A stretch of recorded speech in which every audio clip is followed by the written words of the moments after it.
Tensi antara Iran dan Israel tampaknya belum benar-benar padam. Padahal, gencatan senjata telah diberlakukan sejak akhir Juni 2025. Situasi di lapangan memunculkan kekhawatiran baru, mulai dari pergerakan militer hingga meningkatnya operasi proksi Iran di kawasan. Berikut tanda-tanda yang menunjukkan kemungkinan perang Iran-Israel kembali pecah.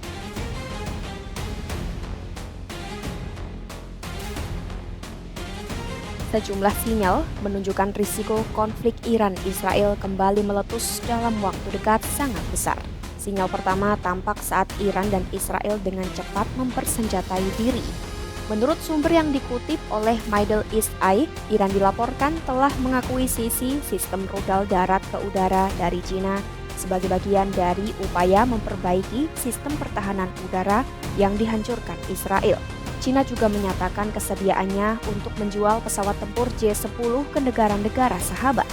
Iran disebut-sebut tengah mencari opsi pembelian jet itu guna memodernisasi angkatan udaranya yang masih didominasi pesawat buatan Rusia. Tak mau kalah, Israel pun meningkatkan patroli udara di wilayah Lebanon, membentuk unit keamanan domestik baru untuk melindungi warga sipil. IDF juga mengaktifkan kembali pasukan cadangan untuk memperkuat pasukan tempur aktif.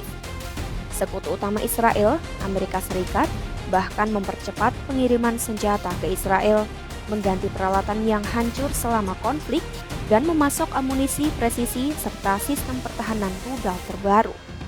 Kedua, belum ada kepastian soal status program nuklir Iran. Meskipun situs-situs nuklir Iran disinyalir mengalami kerusakan parah akibat serangan udara AS, belum ada kepastian fasilitas tersebut tidak lagi aktif. Iran sendiri menyatakan terus memperkaya uranium dan mengembangkan sentrifugal generasi baru, serta telah menghentikan kerjasama dengan Badan Tenaga Atom Internasional atau IAEA. Melansir ABC News, Israel mengakui beberapa uranium yang diperkaya kemungkinan selamat. Sementara fasilitas Fordo dan Natanz dinyatakan hancur total oleh Israel, kondisi Isfahan masih menjadi tanda tanya karena letaknya lebih terlindungi dan disimpan jauh di bawah tanah. Seorang pejabat Israel menyebut serangan udara mereka sebelumnya tidak hanya menargetkan uranium, tetapi juga bertujuan melumpuhkan seluruh kemampuan Iran dalam membangun kembali program nuklirnya. Dalam serangan itu, Israel mengeklaim telah menewaskan 9 ilmuwan nuklir Iran dan menghancurkan berbagai infrastruktur pendukung seperti sistem komando, kendaraan logistik, dan pabrik suku cadang. Dikatakan pula, arsip desain kemungkinan besar telah dihancurkan dan fasilitas konversi inti tak dapat digunakan lagi.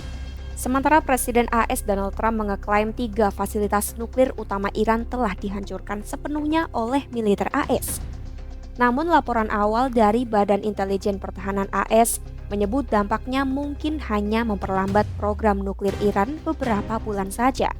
Intelijen AS kemudian menyatakan laporan tersebut bersifat awal dan belum sepenuhnya akurat. Penilaian lebih baru dari Pentagon memperkirakan kemampuan Iran untuk membangun senjata nuklir kemungkinan tertunda hingga 2 tahun ke depan. Di sisi lain, Kepala IAEA memperingatkan Iran tetap dapat mulai memperkaya uranium kembali dalam hitungan bulan. Sinyal ketiga yaitu Trump dan Perdana Menteri Israel Benjamin Netanyahu sejalan. Sebelumnya, mereka tampak berbeda pendapat soal cara menangani nuklir Iran.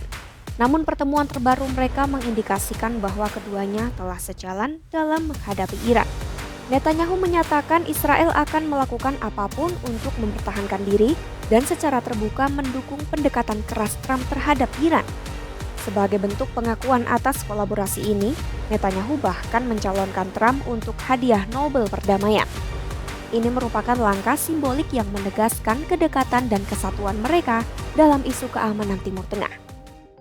Sinyal keempat yaitu meningkatnya aktivitas sekutu Iran di kawasan. Kelompok Houthi di Yaman yang didukung Iran baru-baru ini meningkatkan serangan terhadap Israel. Mereka meluncurkan rudal dan drone ke wilayah sekitar Tel Aviv. Selain itu, dalam beberapa hari terakhir, Houthi berhasil menenggelamkan 2 kapal dagang di Laut Merah, yakni Eternity Sea dan Magic Seas. Kapal itu dioperasikan oleh perusahaan Yunani dan dituduh memiliki hubungan dengan Israel. Aksi ini mencerminkan peningkatan kemampuan militer Houthi dan bagian dari strategi Iran untuk menekan Israel melalui jalur tidak langsung serta mengganggu jalur pelayaran internasional.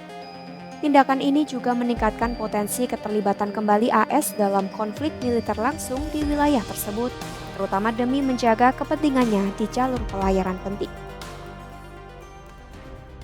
Ketegangan di Timur Tengah dianggap masih tinggi karena Iran disebut-sebut terus memperkuat militernya, ditambah sekutunya Houthi meningkatkan serangan regional.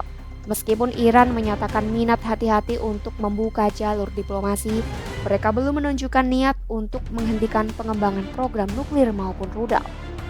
Di lain sisi, Israel tetap teguh menghadapi ancaman ini dan bersiap untuk melakukan langkah-langkah lebih jauh bila diperlukan. Dengan tekanan militer, politik, dan diplomatik yang meningkat di berbagai sektor, risiko terjadinya konflik langsung berikutnya antara kedua belah pihak tetap sangat nyata dan mengkhawatirkan. Simak terus perkembangan konflik Israel-Iran hanya di YouTube Kompas.com.